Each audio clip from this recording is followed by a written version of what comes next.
I have an audio interface with 16 inputs, and if I'm recording basic tracks, I always seem to have somewhere between 7 to 13 tracks. So on my control room layer, I can have a 16 input section, which gives me room to grow, a very modest master section, because I'm just tracking here, I'm not mixing. A little reverb for the headphone mix is generally all I need. And then I have an output section that has my headphone masters. So here's my control room mix. The encoders up at the top are set to pan controls. So there's nothing new here. Things are mapped as you would expect them to be. The real magic is going to happen when I select the other layers. Okay, no more stalling. I guess I better show you the part that you came in here to see.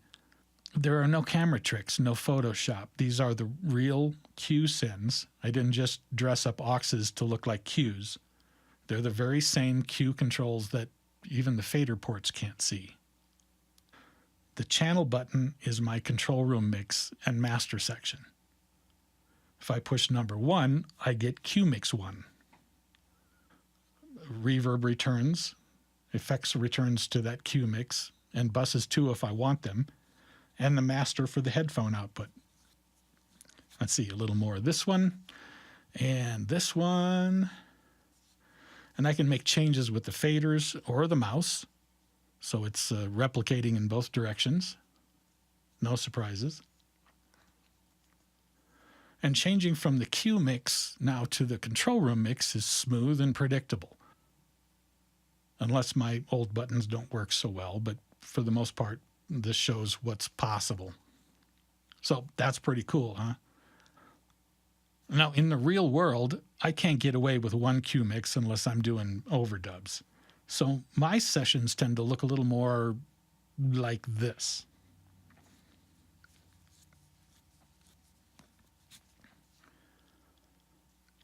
So I have channel mapped to my control room mix, and then the numbered buttons 1 through 5 mapped to my headphone mixes 1 through 5.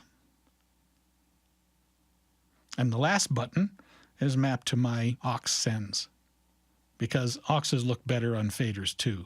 Or is that just me? I don't know. But this is good workflow. Now, it probably looks like I've completely ignored the rotary controls except for pan, but I haven't. I've been saving them for a very special job. I love the fact that the Tascam printed 4 bands of parametric EQ above the encoders, and it seemed a shame not to use them. There's even enough blank space down here for the 5th band. So what a perfect match for the Pro EQ. It just seemed like too much of a coincidence not to use it. So starting with encoder number 7, I've mapped, high pass, and then the first band into that on those blank ones, and then the rest of the 5 bands of parametric to the rest of these. The next encoder up that's blank would be my low pass filter. And then the pan control at the top, I just put as the output gain. And you don't have to control just from the encoders. You can control directly in the plugin, or even the mini mode, and everybody else updates appropriately.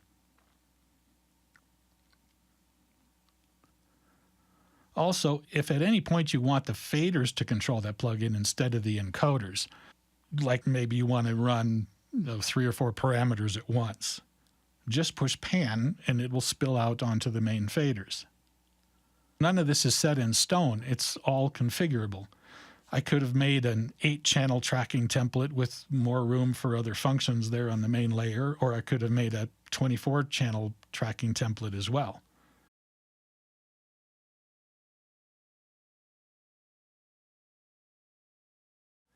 I've even done some really silly things that I'm fairly certain I'll never use. But how can you resist not assigning the joystick? I don't know. But the main time savings and workflow improvements are right up here. Instant 1-button access to all 8 layers. And I picked control room and pan 5 Q sends and 1 aux, but it's really an open framework. And for me, that's good workflow.